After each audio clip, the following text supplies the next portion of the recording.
love, unrequited, robs me of me rest.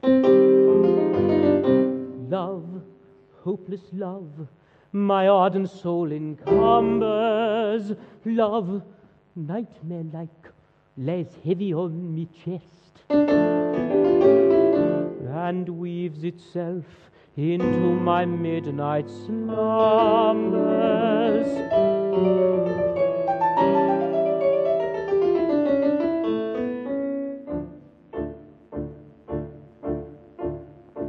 When you're lying awake with a dreadful headache and repose is tabooed by anxiety, I can see you may use any language you choose to indulge it without impropriety.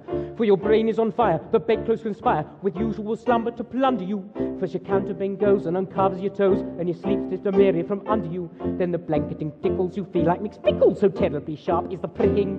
And you're hot and you cross and you tumble and toss till there's none to you in the ticking. And the bedclothes all creep to a ground in a heap, and you pick 'em all up in a tangle.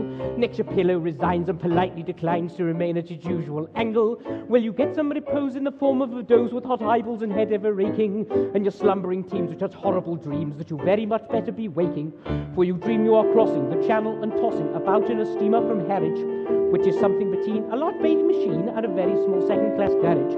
And you're giving a treat, penny ice and cold meat, to a party of friends and relations. They're a ravenous horde, and they all came on board at Sloane Square and South Kensington stations.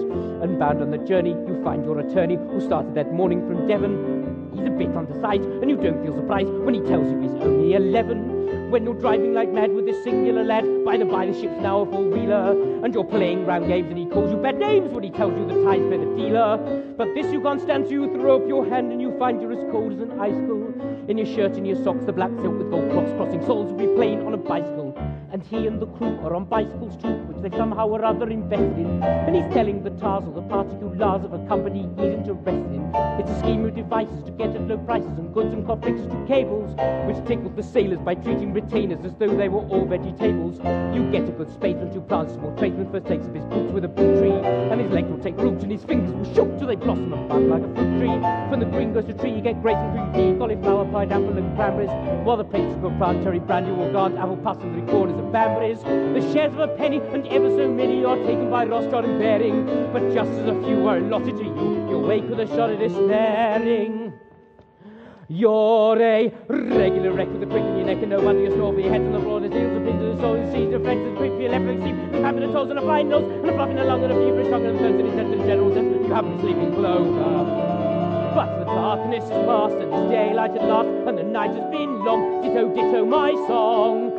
And thank goodness they're both of them